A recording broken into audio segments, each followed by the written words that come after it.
Doctor గారు, నాకు ఏడో నెలలో తీసిన స్కాన్‌లో బేబీ బ్రీచ్ పొజిషన్‌లో ఉందని చెప్పారు. అంటే ఎదురు కాళ్ళతో ఉందని చెప్పారు.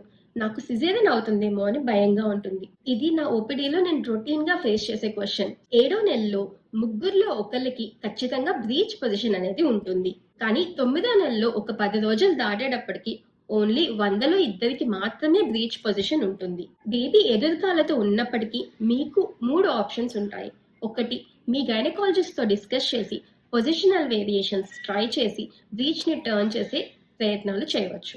2, ఈసీవీ అంటారు. అంటే ఎక్స్టర్నల్ కెఫలిక్ వర్షన్. అంటే బేబీని చేతులతో గైనకాలజిస్ట్ పొట్ట మీద నుంచి తిప్పడానికి హెల్ప్ చేస్తారు.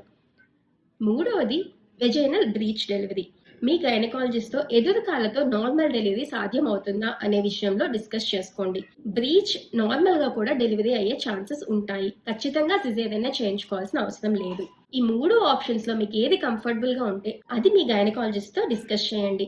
ఈ 3 మీకు కంఫర్టబుల్‌గా లేవు అనుకుంటే మీరు సిజేరియన్ సెక్షన్‌కి వెళ్ళిపోవచ్చు. అన్నిటికంటే ముఖ్యంగా గుర్తుంచుకోవాల్సిన విషయం ఏంటంటే 39 వారాల వరకు ఎలెక్టివ్‌గా సిజేరియన్ చేయించుకోకపోవడమే మంచిది. 39 వారాల తర్వాత ఎలెక్టివ్ సెక్షన్ చూస్ చేసుకోవడం వల్ల బేబీ మెచ్యూరిటీలో కొంచెం ఇంప్రూవ్‌మెంట్ వస్తుంది. బేబీకి ఐసీయూ అడ్మిషన్ లేకపోతే ఊపిరి తీసుకోవడంలో ఇబ్బందులు తక్కువగా ఉండే ఛాన్సెస్ ఉంటాయి. ప్రెగ్నెన్సీ గురించి ఇంకా తెలుసుకోవాలంటే నా ఛానల్ తప్పకుండా సబ్స్క్రైబ్ చేసుకోండి. Thank you.